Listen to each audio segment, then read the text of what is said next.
You want to know what I really respect about New Orleans Saints fans? It's that many of them were still alive in the 1200s when the most famous Saints lived. No, ladies, that's not St. Thomas, that's Michael Thomas. I've got a lot of respect for these front row, elderly women, not only for making it out to the playoff game, but for being front and center and not leaving early to go to dinner at 4:30. Speaking of senior citizens, did you see Sean Payton dancing in the locker room after the Saints watched Oprah's speech at the Golden Globes?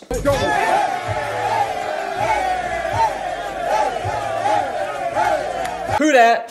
Who dat? I could be a saint. I could be a saint. Who dat? I could be a saint. Oprah's gonna be president, drop bombs on the Middle East, but I could be a saint. Yeah, we're reviewing the Panthers Saints game and some of the controversy from the wildcard weekend. I'm Brandon Perna, this is That's Good Sports.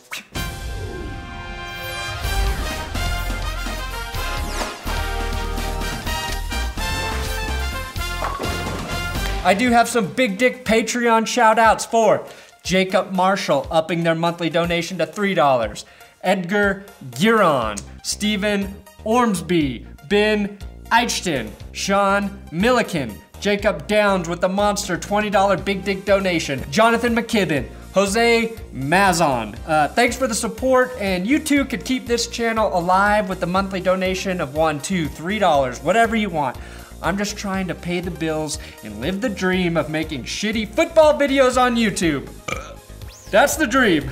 After seeing the Kansas City Chiefs offense crumble in the second half of their playoff game, the Chicago Bears front office said, "We like that. We like how they finish games there in Kansas City," and went on to hire Chiefs offensive coordinator Matt Nagy as their new head coach. Congrats, Chicago. You will now be just good enough to not be any goddamn good. That said, Nagy will probably be the next Sean McVay because the Chiefs' second half collapse had Andy Reid's Cheeto and jizz-stained hands all over it. Okay, to the Panthers and Saints game. Wide receiver Kalen Clay dropped a touchdown pass, an easy touchdown pass that would have given the Panthers an early 7-0 lead. The one theme for every playoff game this season so far has been dropped passes or missed opportunities in the first quarter. Some say that's just the playoff jitters. I say it's God punishing the players for kneeling during America's national anthem, the only country God truly loves. After that drop, Graham Gano missed a 25-yard field goal attempt. Gano, he didn't, but he did. 25 yards. 25 yards, Gano. I've seen my cousin Jimmy, who's in a wheelchair, by the way, kick a 25-yard field goal. Seriously, there's nothing wrong with his legs. He's just super lazy and likes the attention. Jimmy's not allowed at family holidays. In fairness to Gano, over the weekend I said NFL announcers should not be allowed to jinx kickers by saying how good their stats are right before a field goal attempt. Graham Gano, he's missed only one. Twice. And then fucking Joe Buck cursed Gano, saying he only missed one field goal all season. Why do announcers hate kickers? Sean McDonough did it to Harrison Butker. Had a phenomenal rookie year, 38 field goals for Kansas City. That's the franchise record, and he didn't join them until week 4. They took him off Carolina's practice squad. It's hooking, and it's off the upright. And then Buck does it to Gano. The NFL is fucking rigged. After Carolina dropped that touchdown and butchered a chip shot field goal, Drew Brees answered with a bomb. An 80-yard touchdown bomb to Ted Ginn Jr., who loved sticking it to his former team. It took Drew Brees one play to pass for about as many yards as Blake Bortles threw all game against the Bills. I thought Drew Brees would have a big game.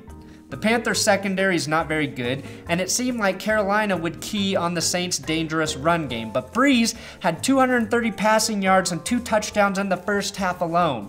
That was more passing yards and double the passing TDs than Bortles and Tyrod Taylor combined for in their entire game.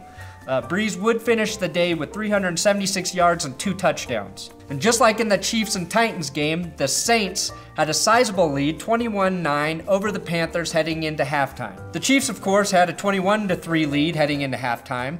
Unlike Kansas City, though, the Saints game planned for an entire 60 minutes of football. instead of the 30 minutes Andy Reid planned for before falling asleep Friday night watching reruns of Fixer Upper. Yeah, it's a good show, but if you've already seen the reveal, Joanna Gaines' voice, her sultry voice will put you right to sleep. In the third quarter, the teams traded field goals. The Saints' Will Lutz blasted a 57-yarder down the gooch. And I should give Gano some credit because after he missed that 25-yarder, he blasted a 58-yarder down the gooch as well.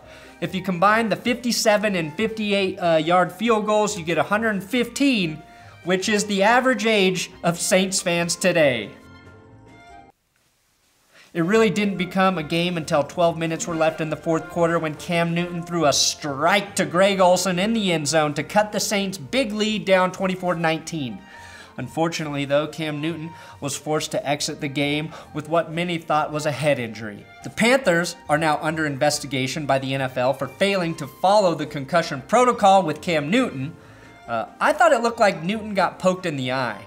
But now the Saints are also under investigation for dusting their home field turf with fecal matter. That's right, fecal matter. And I can confirm Newton was experiencing a pink eye outbreak, and every team who has played in NOLA this season has dealt with similar outbreaks following the matchup. Spygate, more like Eyegate 2018. Just when it looked like Carolina had a chance, Drew Brees found Michael Thomas deep, and it's almost like I predicted with certainty that Thomas would have over 100 receiving yards on the game. Did I predict that?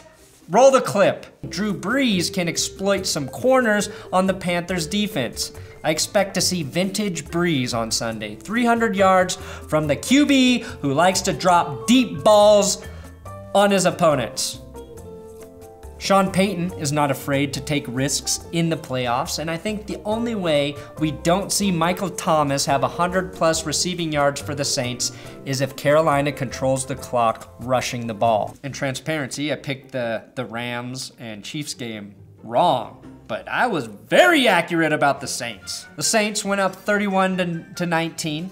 But Christian McCaffrey answered the call, just blowing past the New Orleans defenders with elite speed on a long-ass 56-yard touchdown catch and run to bring the game within 5. Cam Newton couldn't overcome the NOLA stink eye, and the Saints defeated the Panthers for the third time this season, 31-26, just as I predicted. Now, many Chiefs fans are blaming the NFL referees for their loss. Some are pointing to the Marcus Mariota touchdown pass to himself, claiming he was over the line of scrimmage.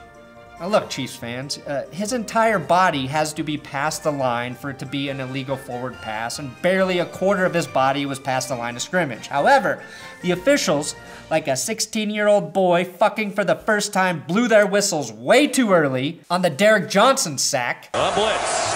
Mariota flattened. Back at the 30-yard line, the ball on the ground.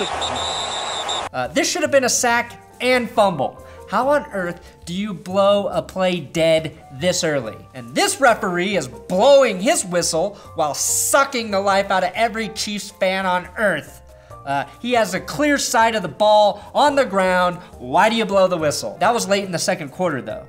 But if ruled correctly, it would have prevented the Titans from scoring a field goal, making the final score of this game 21-19 Chiefs. Shitty, I know. I know, Kansas City, it sucks. But the Chiefs had an entire half to score any points, and they didn't. So now we all have to pray the Titans can go in and beat the Patriots with a miracle.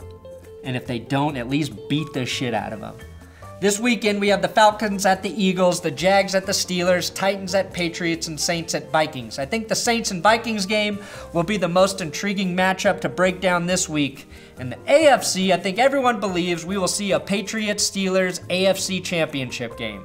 Logically, I believe that too, but how fucking crazy would it be if the Titans and Jags win?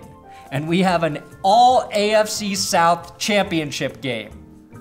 It's a game no real fan of football wants to watch.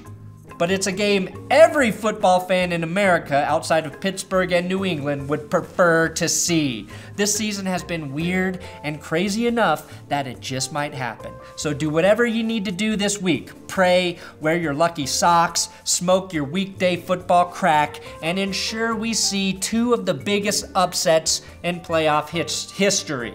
Thanks for watching another episode of That's Good Sports. If you're on YouTube, subscribe. If you're on Facebook, share the video. I'm on Twitter at Brandon Perna. And yeah, you know, playoff football. Even the bad games I thought were at least bad enough that they were football. All right, what are you making sense about? Nothing.